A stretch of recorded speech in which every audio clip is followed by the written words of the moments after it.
શહેરના ફુલસર રોડ પર રહેતા ઢગાએ તેની દીકરીથી પણ નાની ઉંમરની એક 9 વર્ષની માસૂમ બાળા ઉપર બળાત્કાર ગુજર્યાની ચકચારી ઘટનામાં ભાવનગર કોર્ટ સમાજમાં દાખલો બેસે તેવી સજાનો ચુકાદો આપી બળાત્કારી આધેડને 20 વર્ષ કેદની સજા અને રોકડ રકમનો દંડ ફટકાર્યો છે.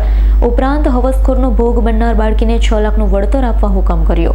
પ્રાપ્ત માહિતી અનુસાર ભાવનગર શહેરના ફુલસર રોડ કાંતિનગર 25 વારિયા સંસ્કાર વિદ્યાલયની સામે પ્લોટ નંબર 180 માં રહેતો 55 વર્ષીય હિંમત રત્નાભાઈ બઢિયા નામના શખ્સે 2 વર્ષ પૂર્વે ગત તારીખ 18/2/2022 રોજ રાત્રિના સમયે એક 9 વર્ષની માસૂમ બાળકીને તેના ઘરમાં બોલાવી તેણીની આબરૂ લૂંટી.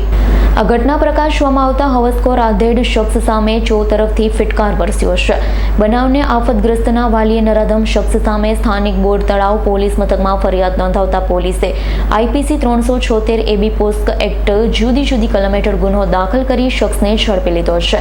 આ દરમિયાન અંગેનો કેસ ભાવનગરના 3જા એડિશનલ સેશન જજ MB રાઠોડની કોર્ટમાં ચાલી જતા સરકારી વકીલ જયેશભાઈ પંડ્યા, વિજયભાઈ G માંડલિયાની ધારદાર દલીલો, આધાર પુરાવા, સાક્ષી વગેરેને ધ્યાનમાં રાખી પોક્સો એક્ટની કલમ 3, 5, 6 મુજબના ગુનાઓ કામે આરોપી હિંમત બઢિયાને કસૂરવાન ઠેરવી 20 વર્ષની સજા, રોકડ ₹50,000નો દંડ, જે દંડ ભોગ બનનારને ચૂકવવો, 6 લાખ કમ્પન્સેશન સ્કીમમાંથી ભોગ બનનારને આપવા અદાલતે હુકમ કર્યો છે.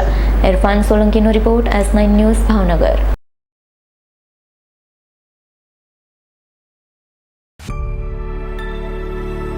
અમારી તમામ માહિતીથી અપડેટ રહેવા માટે જોડાયેલા રહો S9 ન્યૂઝ સાથે.